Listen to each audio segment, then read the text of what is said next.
Ladies and gentlemen, welcome to the Pure Jamie Milne podcast and Jamie Milne TV, JMTtv.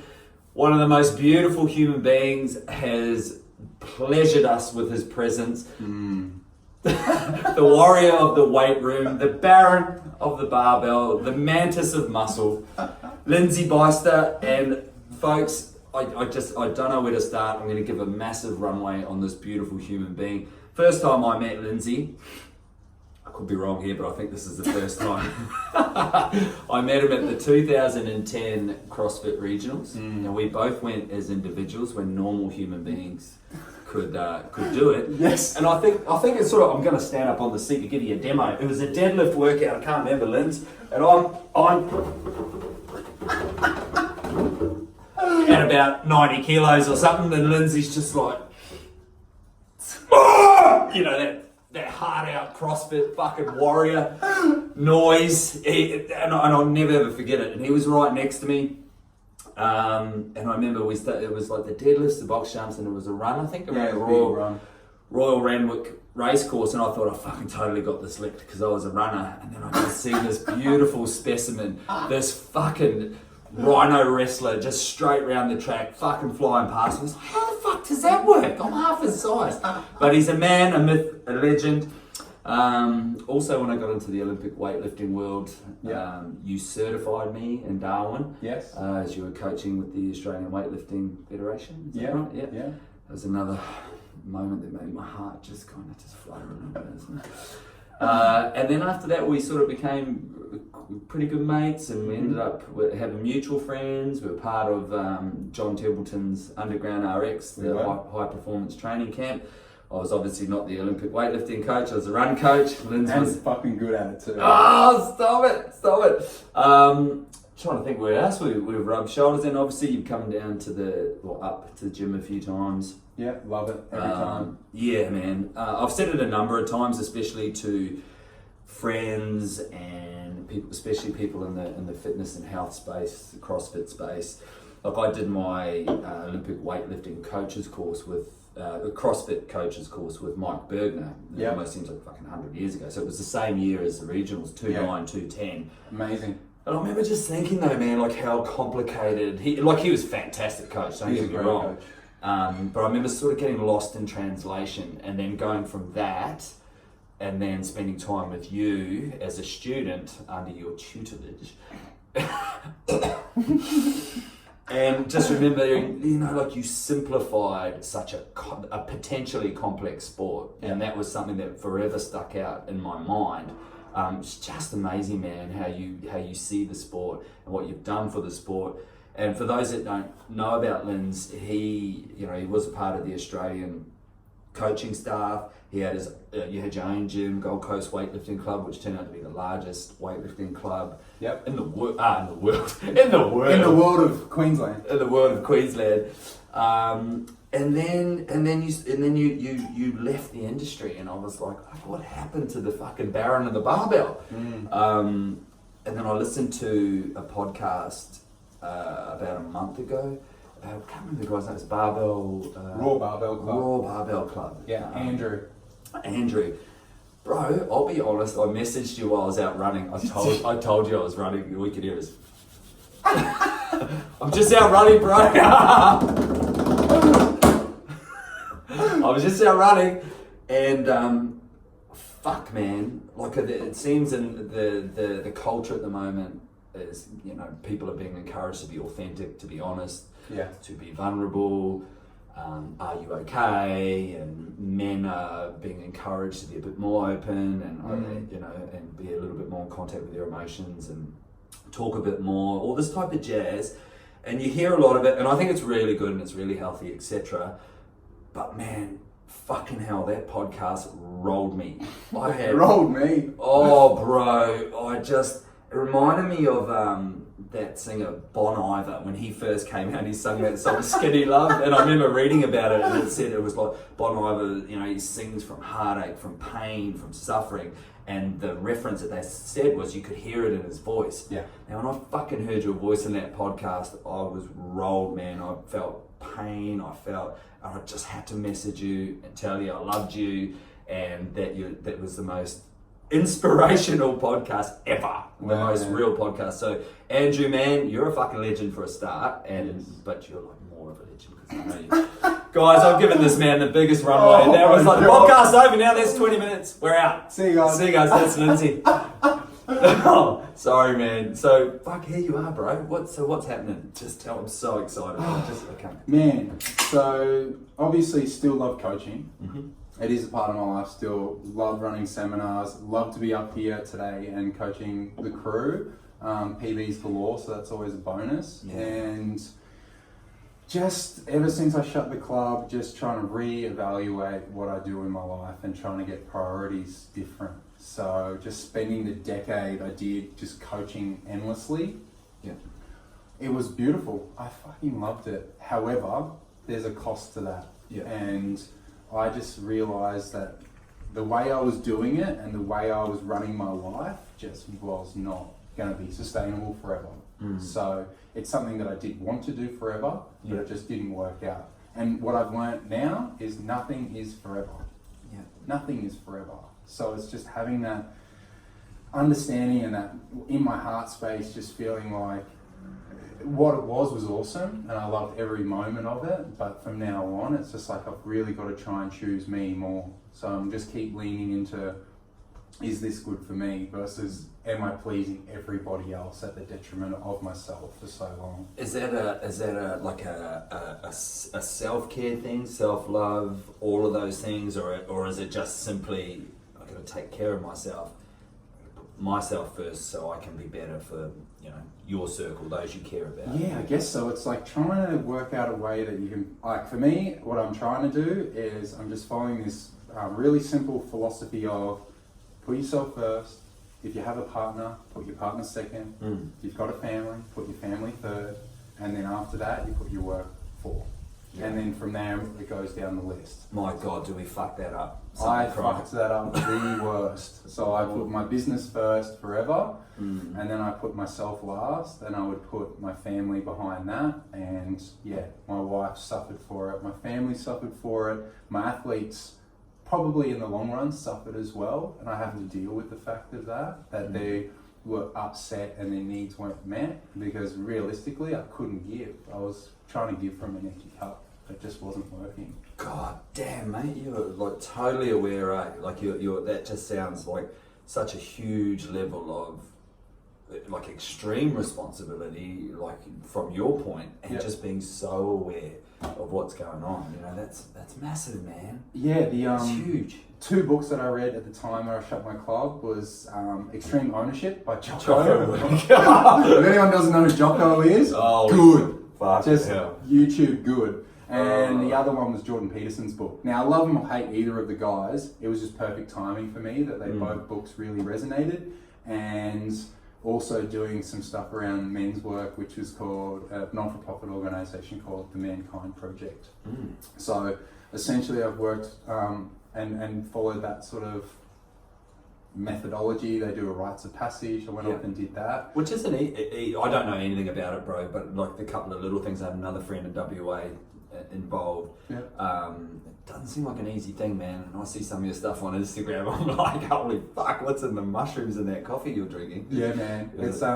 It was beautiful and it was exactly what I needed at the time. Wow. And I highly recommend any man to go and do it. If you want to be initiated and crack yourself open and find a deeper level of yourself, I think it's a really positive and healthy way to do it. So, fuck, man, that's incredible. Because I mean, from the outside looking in, you're covered in tattoos from knee to nipple. You ride a massive machine of a motorbike, fucking Ferrari on 2 wheels. You're like jacked to the nines. You just look like the stereotypical alpha male, and I think it's so good for other blokes to cry on podcasts. Yeah, I think it's really important. We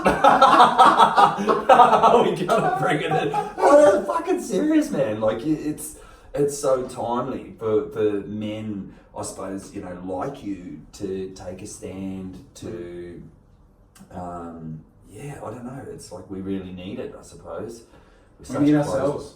We just need ourselves, man. Like that's what I really got out of this whole process. And all the stuff that's gone on with Tani and myself, like my wife and I, and all that sort of stuff's been beautiful. It's been really difficult, but I love the challenge, you know, and the challenge is good. So, yeah, just not settling, just living a life that I love, and just doing that as best I can. How did you? A big question I've been meaning to ask, man, because when I first left the military, I felt like I lost my identity and therefore lost my way. So change. Admittedly, I was a bit younger, but change really stung. And then I had a gym in Auckland for a while. That went tits up. The business relationship was a fucking train wreck. It was like a pre-chewed dog's breakfast. That went tits up. So therefore, another loss of identity.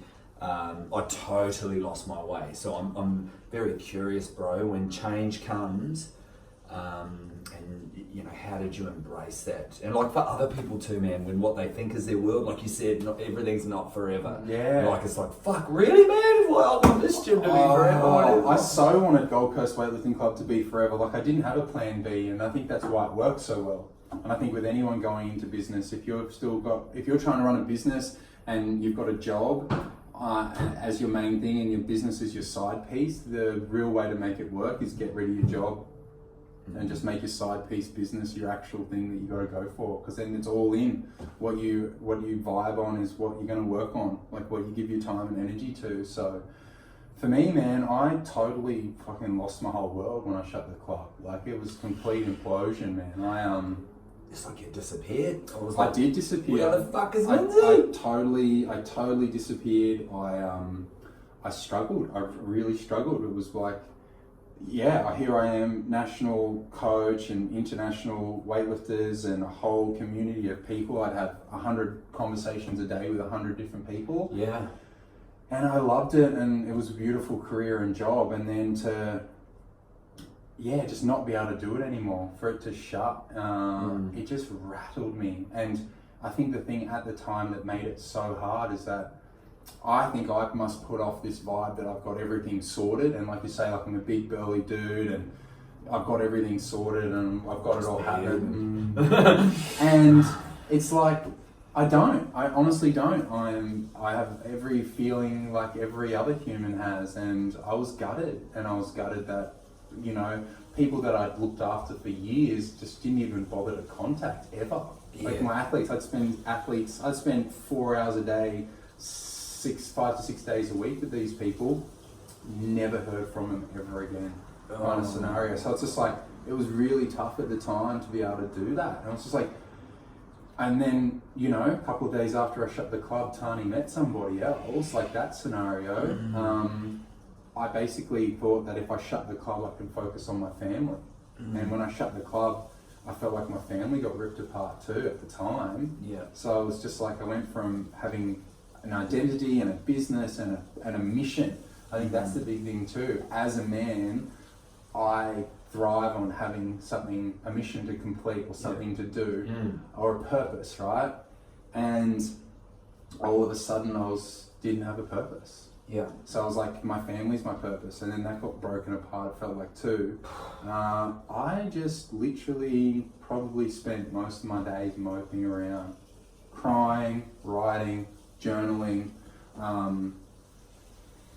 trying to just pull my pieces and pull my shit together, like literally like minutes would feel like hours sometimes. Tani spent a lot of time away, so I'd be on my own a lot.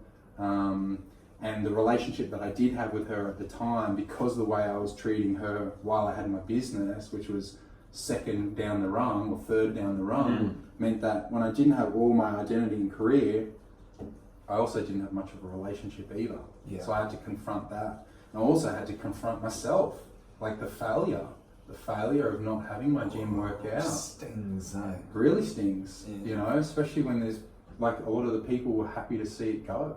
Like, you know, I got messages from people saying what a shit person I am and how dare I shut the club and all sorts of stuff. So it was just, it was hectic. Nice work, human beings. Oh, man. Let's just kick some dust, shall we? Yeah. Let's just fucking kick some dust. But that's the rawness, like that's life. Like, you know, and that's what I learned from Jordan Peterson. It's like, in life, when you're winning, it's easier to win. Especially in like in a primal sense. And when you're down, man, vultures come in. people come in because they see that you're not the person that see you a bit were. of blood, sniff a bit of fucking vulnerability. Yeah, and man, the most powerful thing I've got is just no one can take away my power or my love because I am vulnerable. That's all there is. Like, that's what happens. It's just like I own it. Like, I own that I fucked it up real bad. But that's life, man. You know, it's life. Fucking. Oh, bro, I just listen to you. It just blows me the fuck away. Like, I just can't. I'm just so proud of you, man. And just, I don't know, proud's a word, I don't know. Just blown away and inspired by. Because that is not easy, bro. That is not easy at all. We love it when we're winning. Yeah. Everyone loves it. And people ride the gravy train. They hang on to Linzey's beard and coattails and away they go. Yeah. But fucking when you're not winning, man. Yeah. Interesting. So now what? It's just like, well, now I'm just doing me. Just focusing on me, focusing on my own family life and my beautiful people in my life. If I see another surfing clip, mate, from you on Instagram, I'm like, fuck, man, come on, bro. So I'm fucking getting up at 4 a.m, check Insta story. I just fucking drinking coffee. Living the dream, man. Just honestly, just getting my priorities straight, and it's just a different life. And like I said, things aren't forever. So just right now, I'm just doing my thing, keeping a low profile, and you know, just reassessing everything. I mean, no rush to go back into any kind of business just yet. Just like doing my own thing and working at I work at a really cool place in Burleigh Heads now, and that's great. And I love the team and people that I'm a part of. Terrible place to live. Yeah, right. I'm just going over to Burleigh Heads. Yeah. So, just that, man. Just chipping at that. Yeah. Do you feel the draw card? Like, do you feel that affinity, that draw to go back to coaching in any shape or form, or are you quite happy? Because man, and I don't say it lightly, in my experience, my perception, you're the best at what you do, and I've been around, you know, just as long as you, bro. There's a lot of people out there giving themselves pats on the back about how amazing they are. I mean, you are really the real deal as it relates to the sport of weightlifting and strength and conditioning and stuff. So I mean, does it feel like you're going to head back into that? I think I could. It's more just like finding the balance. Like, I still have not worked out how to fill the potential of my athletes and fill my own cup at the same time. Yeah. The only way I've sort of thought about it in an intellectual way is fill my own cup to the point that it's overflowing and then give from the overflow. It's kind of like how I do my relationship. In a relationship, there's me, you. So there's me, there's always you, me, bro. But then there's us. Yeah. So there's 3 entities in any relationship. So I've got to do me, you've got to do you, and then with what we've got, we pull it together. So it's the same with athletes. Oh, it's like a tapestry. So working that out, I haven't worked that out yet. I still don't know how to do it. And you know, at times that I want to step into a coaching role, like coaching humans or coaching men in rites of passage or holding space for men's circles, that sort of thing, so they're more, I guess, just in touch with themselves. There's a draw for that, but I have fear. The fear is that I don't know how to do it without just depleting myself. Because I feel like I'm an all or nothing kind of person. Yeah. Like I said before about business, it's kind of like I feel like if you go all in, everything that you want from it will happen. Yeah. And if you go half in, you get half results. Yeah. So I'm just like... It's a fucking hard balance, man. I'm an all or nothing. I'm totally crazy on stuff. Yeah. See, I'm exactly the same. Whoever figures out that algorithm of how the fuck you balance everything is going to be a very, very wealthy human being. So seminars are great for me. Yeah. Getting to share my absolute love and joy with people for one day, like I did today. People got PBs, people had a good time. It's all the knowledge is still in my head. I still see everything just as sharp as yesterday, and I love it. Yeah. And then it's the exchange is there. I can give 100%. Yeah. And then if they reach out and want more, then happy to do that. Yeah. But I feel like that's a way for me to still give my gift of coaching. Yeah. But the ongoing daily coaching, I'm not there yet. Yeah. You know, I don't know how long it's going to take. Like, I really don't. Interesting, man. This is such a good, it's good to hear from you, especially for people still coaching, still running gyms and CrossFit gyms and stuff. Glenn Penley died 2 weeks ago, man. It's crazy, You know, like I listened to his podcast with Seb Ostrovich, and it was so hard, man, because You know, here's someone that just absolutely gave his whole life to the sport, and then all of a sudden has a few complications, and then gone. And he's 48. I'm 34, so it's just like I'm 35 at the end of the year, so he's 13 years older than me, and I just think, fuck, there's so much stuff I want to do in my life, and I love coaching, and I like getting people to an international level when it comes to their lifting. But how many times am I going to do that? How many people can I get to the Com Games or the Youth Olympics or the Senior Olympics or whatever it might be in the future with more time in the sport? But it's like, when's it enough?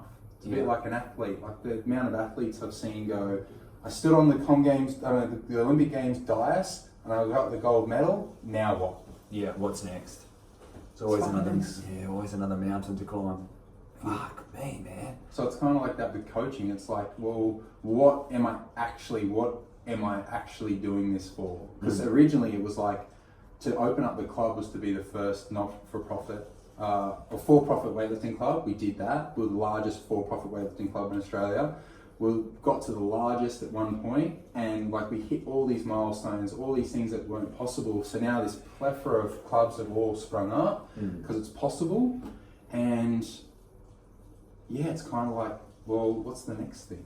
You know, there is something, but it's just like, maybe it's in a totally different avenue. Space, yeah. You seem to be like, when you're talking about the rites of passage and the men's groups and stuff like that, it seems like you're going down that pathway quite enthusiastically. I do like it.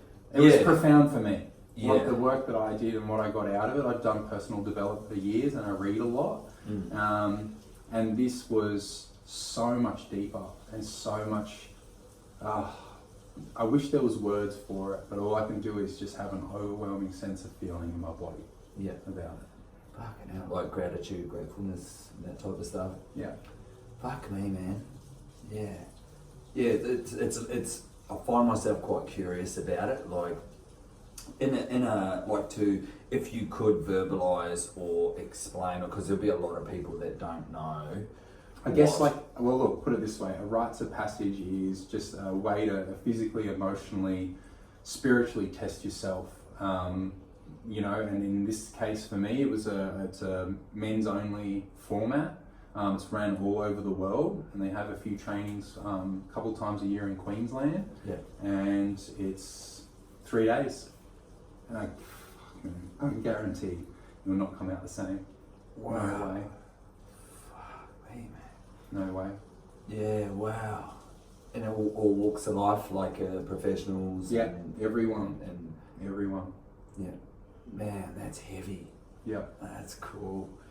Would you suggest it to be a good option for men? Like, would you encourage the man on the street, you know, anywhere, blokes in the gym, to get involved? Or yeah, I think so. I think people that want more out of their life, I think people that feel stuck in their life, people that are fucking successful, like, why not take it to the next level? It doesn't have to be, it's not a negative thing. It's like, how do we do rites of passage in Australia? We get behind a wheel of a car when we're 18. We drink. We see how far we can take drinking. We see how far we can take drugs. Like, look at the epidemic that we have. Suicide. Like, people are so upset and so sad and are void of their feelings, so they can't feel, so they feel like they have no option. It's like, for me, I felt like there was part of me that died, like when I shut my club, but it did. But there was even times where I feel like I was going to die. Like, I felt like death was the only option. And to have that consideration, it's like, no, just parts of us need to die. We don't need to die. There's parts of our ego that may need to die. And it's a matter of being held enough that you feel like I feel like I can be held in that space. Like, I can be vulnerable enough that someone is going to hold me and let me go through that process, or say or feel whatever it might be that I need to feel, such that I can work through it, you know, and come out on the other side a better man. Yeah. Whew. God damn it, bro. That's incredible. That's absolutely incredible.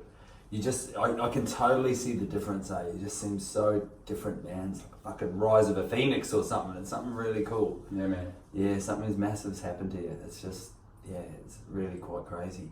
Thanks. Fuck. In such a good way though, man. Dude, so good. I'm so stoked. Yeah. So stoked. And I'm really happy for you, Linz. I'm like absolutely happy for you. So happy for you. It's fucking cool. It's so many things I want to ask, but I mean, what do you?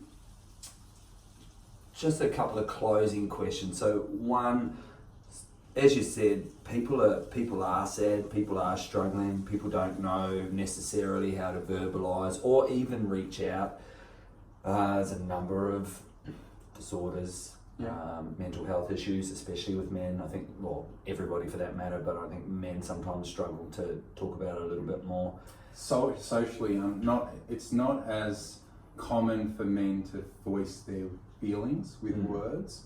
Women are typically say more words than men and are encouraged to speak their truth verbally with each other, and men don't do that. Men use alcohol as a lubricant to then open up. I don't need to have 10 beers to open up. Yeah.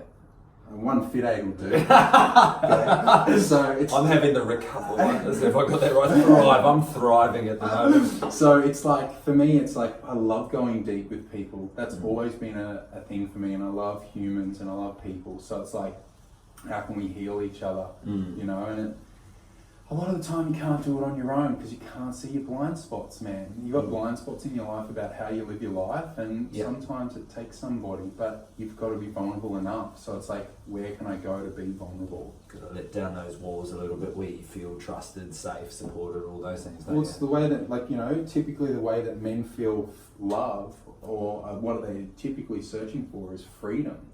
You know, so our version of freedom is escaping from ourselves, or, you know, using alcohol, drugs, whatever it is, work, burying ourselves in purpose. And women seek fulfillment for love. So they're looking for more connection, more knickknacks around the house, more interactions, that sort of stuff. More words. They want more words, whatever it might be. So the polarity for us is, how do we do that with each other if we're in loving relationships with our loved ones, like our wife or whoever it is? So it's kind of having that deeper understanding of how men like to do it, because men feel as everything as much as any woman would. It's just that we don't verbalize it as well. So we don't use our words. You know, we feel, we've got no words for it. So it's like, it's okay. Like, it's okay to feel it too, you know, and this is the space as well. Like, you don't need to say anything, but you might need to go somewhere and have space that you can just let out whatever you want to let out. Words, noise, dance, scream, shout. Dancing. Bit of caramel sauce, bit of a dance. Like, anytime. Oh, jeez. Mate, I think we're so fortunate. Like, I feel very fortunate to be able to be part of this conversation with you, and I think anybody that's watching and taking the time to watch this little interview, I think we're very fortunate, man. I said it at the start, and I can't reiterate it more, to have, you know, somebody like you, you know, and not labelling you, but you know what I mean, like the big burly alpha male bloke just doing his thing, and then being able to be so open and just explain and share this next part of your journey, which makes it, I just think it's so healthy for us blokes to listen, and I just feel so fortunate, bro. This is just unreal. Yeah, well, I think maybe it's just not something in the strength and conditioning or the sports world where coaches, or, you know, all the time we're in competition with each other, you know, with our businesses, or the way that we do our business, or what we do as like sport, or we're competing and that sort of thing. And it's just like, oh man, we're all together. We're all got the same issues and, you know, insecurities and fear, and we're just human. You know, and, you know, sometimes, I know for me, it's like, I let my ego run the show. Like, I let that run the show, that I won't interact with people. Or one of my biggest triggers is, like, I get really pissed off when I can't help somebody. I know I can help them and they don't want the help. It's like, damn it. Or they'll go somewhere else and get subpar help. You, God damn it. Oh, it frustrates me to hell. And then people complain then, oh, you didn't help me. It's like, oh man, I helped you so much. Just the support. And the emotional support as well, as always. I can't do it by halves. I can't coach you and not emotionally support you as well. That's the way it goes. Yeah, I realised that a few years ago. I think probably about 3 years ago, after being in business here for about a year, I realised two things. One, that this was never going to be a money maker, and that I realised very quickly. So it was always going to be a humble earning. And then when I made peace with that, it's like, cool. Okay, money's not the driver. Right. Okay, so the driver is to help people. And then I realized the actual fitness, the part that 99.9% of people really enjoy, is the smallest part of the formula. Yes. It's like you said, it's the emotional support. It's, you know, helping people mitigate stress and bad sleep patterns and food and emotional support and all that stuff. And so when I realized that, it was such a game changer. But man, bro, I have, like I said, I've absolutely loved this catch up, mate. I just we can't leave it so long in between. If I had a beard, mate, I would be totally stroking it. I was just, coconut oil. Yes, you better. Bro, are you open to? I know you did a lot of remote. The answer is yes. Are you open to sort of remote coaching and things like that, like you did before? Like, so if any of our crew or anybody that sees this video wanted to get in contact with you with questions, remote coaching, or just shoot me messages. Happy to support people. Yeah, I think I'm open to that. It's looking that way more and more these days. So I'd be, you know, if people need somebody or want support, reach out. You know, it could be so many ways. The way that I interact with people online is it's crazy how just some things just roll into the next, and all of a sudden, you know, coaching's happening or clinics are happening or whatever it might be. I'm just a yes to stuff like that. Yeah, sure. Cool, unreal. And any men or male listeners to this podcast, they can they reach out to you as well? But curiosity around rites of passage and the men's groups and stuff like that. Just Linzey B on Instagram. Linzey B. I used to send you heaps of videos, bro. So much stuff. Do it. All right, man, bro. Thank you so much. I love it with all my heart, man. Linzey, the Baron of the Barbell. Take care. Thank you, guys. Thank you.